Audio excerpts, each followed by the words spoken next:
Hi, this is Coach Tim, and today's video will be about spins.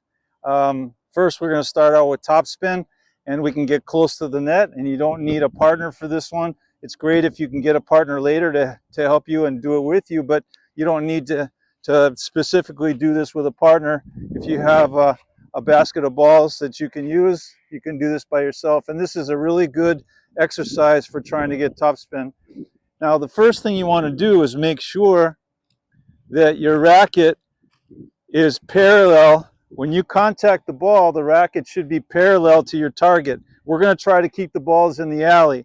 So you want to have it look like this. And again, as like I said in a prior video, you want to have your contact point out in front of you like an invisible wall, and you don't let the ball get past that.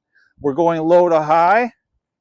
So you let the racket drop below the height of the ball, and then you're doing a wiper, a windshield wiper, to get the ball to have topspin.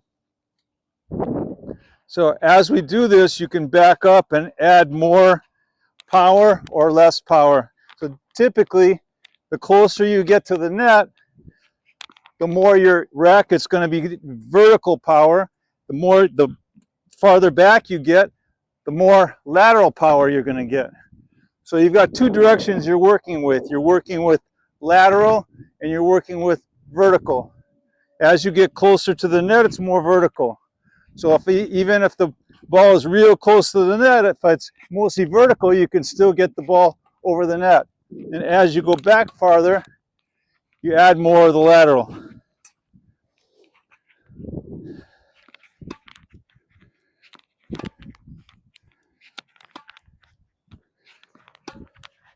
Your racket's going to be up and all the way over to this side.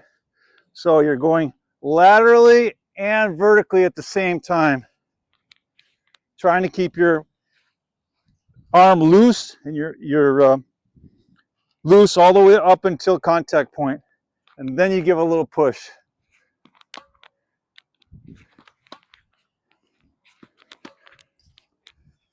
So that's topspin. You can also work on underspin. So if you're going to hit an approach shot, sometimes you might want to hit underspin for the forehand too. So what you're doing is you're going forward and down, forward and down. The way it looks for a backhand, forward and down, forward and down, forward and down, forward and down. Missed that one.